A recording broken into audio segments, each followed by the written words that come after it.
Bem-vindos ao nosso devocional.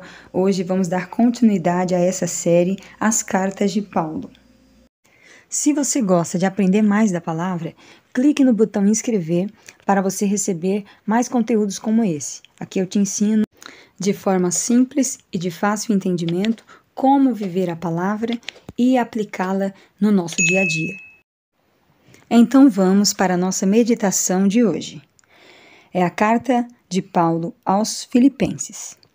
O apóstolo Paulo, uma década antes de escrever essa carta, em uma visão noturna, recebeu a incumbência de pregar na região de Macedônia.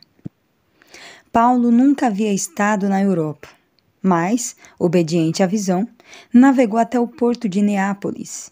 Depois, andou 300 quilômetros para o interior, até chegar a Filipos, primeira cidade do distrito e colônia romana.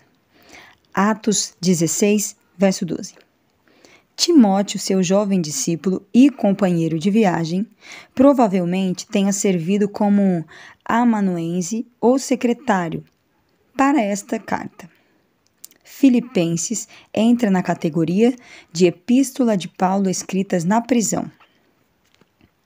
Após subsequentes visitas a Filipos, depois de receber ofertas financeiras esporádicas, Paulo estava novamente preso em Roma e escreveu essa carta aos Filipenses provavelmente em torno de 60 d.C. a 63 d.C.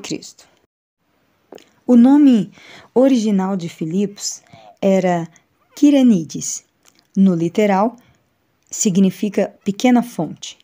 Era uma bonita cidade situada sobre um monte, com abundantes fontes e suprimento de água.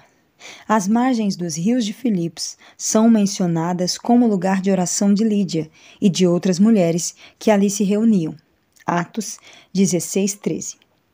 Em 356 a.C., quando Filipe da Macedônia começou seu reinado nas províncias vizinhas da Macedônia, deu seu nome a essas fontes, os Filipos. Esse lugar se tornou famoso como campo de batalha. Júlio César havia sido assassinado e 4 generais pretendiam substituí-lo. Cássio e Brutus lutaram contra Otávio e Marco Antônio em Filipos. Otávio e Marco Antônio foram vitoriosos e imediatamente começaram a lutar entre si pelo cargo. Otávio venceu e se autoproclamou imperador. Mudou seu nome para Augusto e até nomeou um dos meses do ano com seu próprio nome. Portanto, Roma não era mais uma república, mas uma ditadura empírica.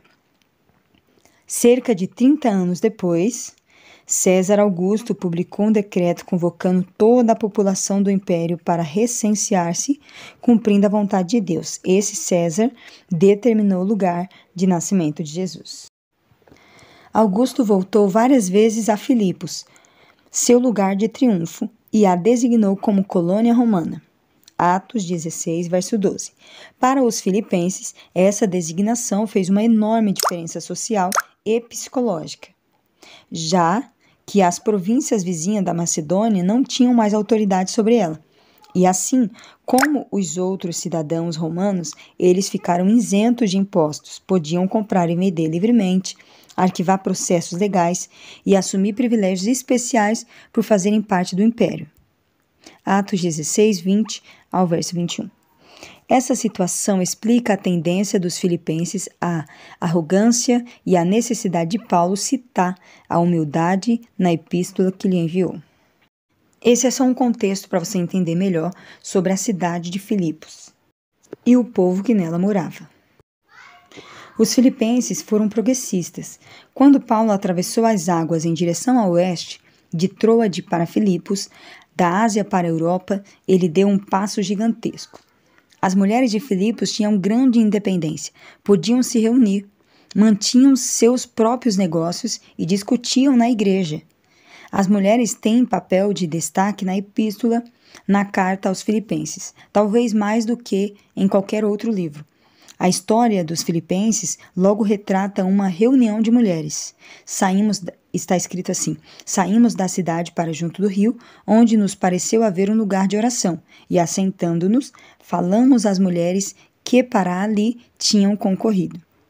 Como Filipos foi a primeira cidade europeia na qual Paulo pregou, é de se supor que Lídia e toda a sua casa tenham sido as primeiras pessoas convertidas na Europa.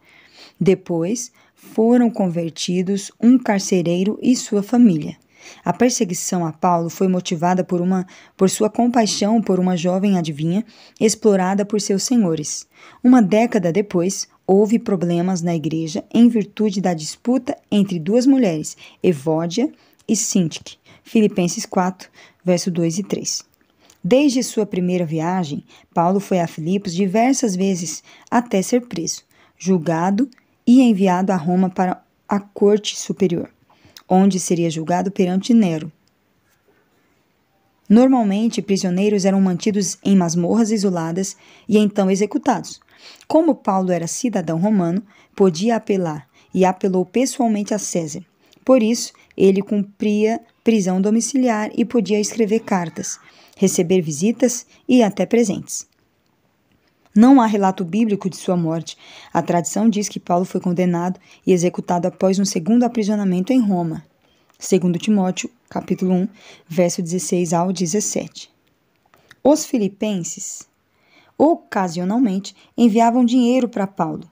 A última remessa foi entregue por Epafrodito, jovem membro de sua igreja.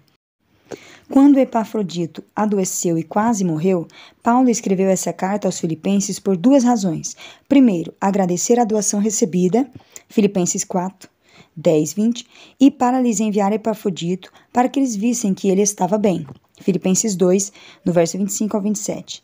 Paulo também comunica a próxima visita de Timóteo, seu desejo pessoal de retornar a Filipos, e comenta também o problema entre as duas mulheres da igreja de Filipos. Embora Paulo estivesse sofrendo na prisão ao escrever essa carta, seu ânimo é alegre. Uma alegria que só vem do conhecimento profundo do Senhor. A alegria se manifesta no crente que passa a pensar como Cristo.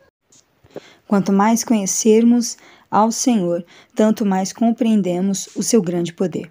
Levamos então a Ele todas as nossas preocupações e Ele vai nos dar uma paz inexplicável. Vai trazer ao nosso coração uma alegria imensa, mesmo diante das dificuldades. Ore comigo agora. Pai, me ajuda a receber a alegria do Senhor, para que ainda diante das dificuldades da vida, eu possa agradecer e glorificar o Teu nome, sabendo que o Senhor tem um propósito para todas as coisas. Em nome de Jesus, amém. Chegamos ao final de mais um devocional. Obrigado por você ter ficado até aqui. E, já que você chegou até aqui, dá aquela curtida e se inscreve no nosso canal. Amanhã estaremos de volta e eu conto com a sua companhia.